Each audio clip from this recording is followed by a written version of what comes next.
importantly, the people of Saskatchewan. As such, after the opening statement, there will be a 20-minute for media agency to ask questions. We ask that media identify themselves and limit to one question each. Thank you. Bonsoir et merci d'être avec nous ce soir. Je suis la sergente Audrey Soucy et je serai la modératrice pour la conférence de presse de ce soir. Nous commencerons sous peu par une déclaration de la commandante de la GRC de la Saskatchewan, la commissaire adjointe Rhonda Blackmore. Comme vous pouvez l'imaginer, nous avons une soirée chargée devant nous, mais nous considérons qu'il est important d'adresser les médias, les Canadiens, et encore plus important, les habitants de la Saskatchewan. Après la déclaration d'ouverture, les médias auront 20 minutes pour la période de questions. Nous demandons à chaque média de s'identifier et de limiter à une question. Merci.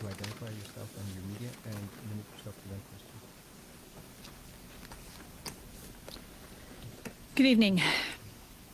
This evening, our province is breathing a collective sigh of relief as Myles Sanderson is no longer at large.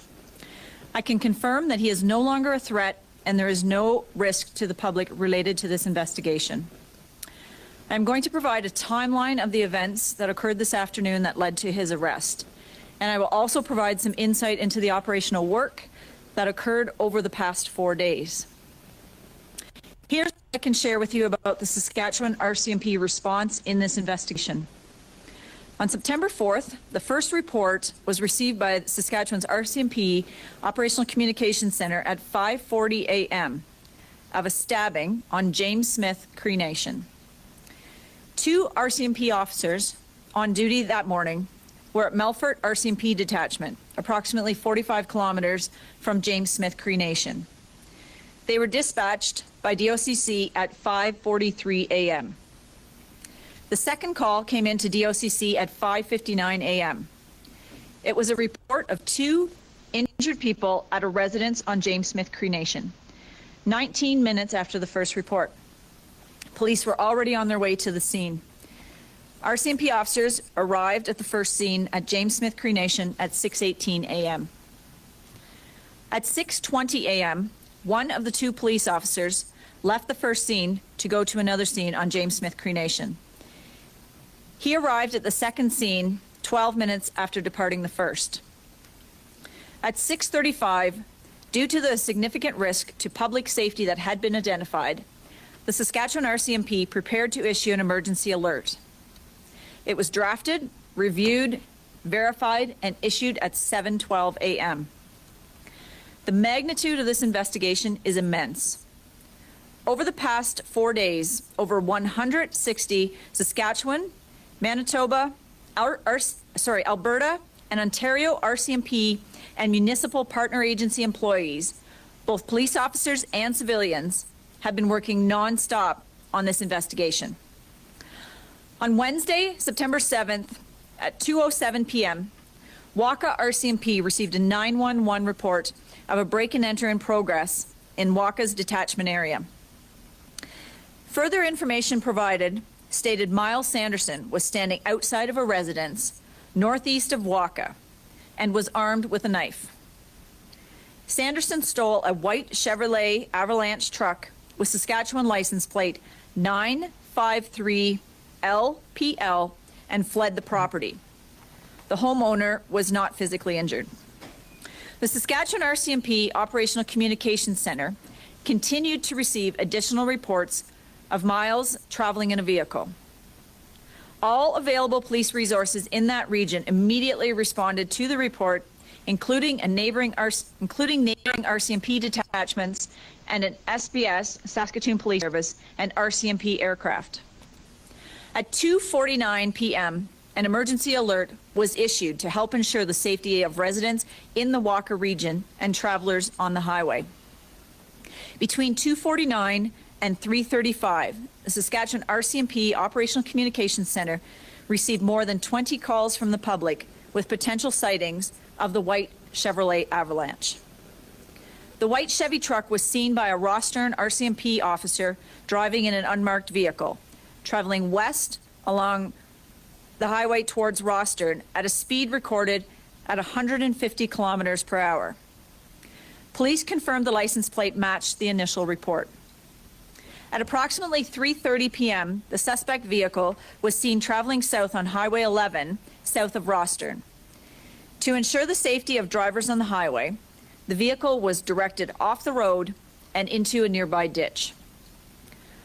Police officers surrounded the vehicle and, through verbal identification, confirmed the identity of the driver to be Myles Sanderson. He was arrested by police and taken into custody. A knife was located inside the vehicle.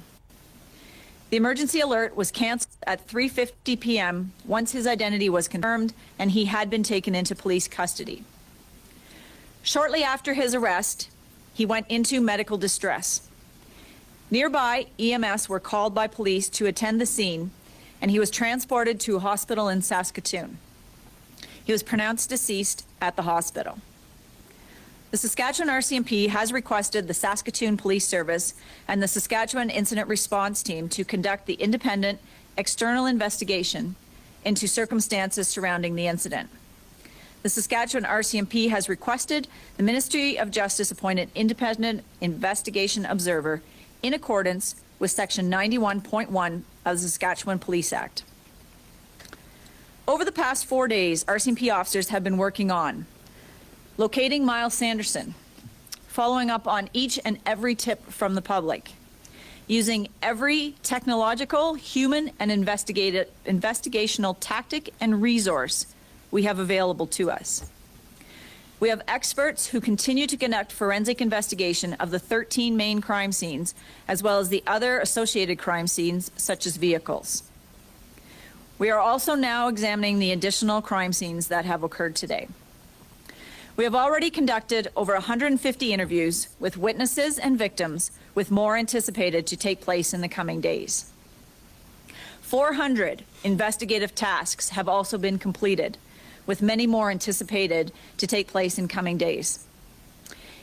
Informing the public of updates of the investigation and issuing 11 emergency alerts to notify the public of critical and rapidly unfolding public safety information. Providing support services to work with families, victims, and taking a trauma-informed approach to ensure survivors are cared for. Meeting with local community members. And since Sunday, the Saskatchewan RCMP's Divisional Emergency Operations Centre, also known as DEOC, has been active. The DEOC has been staffed 24 hours a day with a combination of police officers and civilian employees. Autopsies of the deceased victims are on schedule to be completed by the Saskatchewan Coroner's Office by the end of this week. Autopsy details will not be released, as that is part of the ongoing investigation. And this is not the end of our work. We do not stop here. The Saskatchewan RCMP continues to investigate this tragedy, and a police presence will continue in James Smith Cree Nation and the Weldon communities for the next while. Again, I would like to offer my deepest condolences to the families and all those affected and impacted by these events. Our thoughts are with you, and I hope that now you will be able to start healing. Thank you for your cooperation during this incredibly difficult time. I would also like to acknowledge the incredible support from our municipal and provincial partners, as well as the outstanding work completed by our RCMP officers, who worked tirelessly day and night to bring this file to this conclusion. Today, I was at James Smith Cree Nation and in the community of Weldon.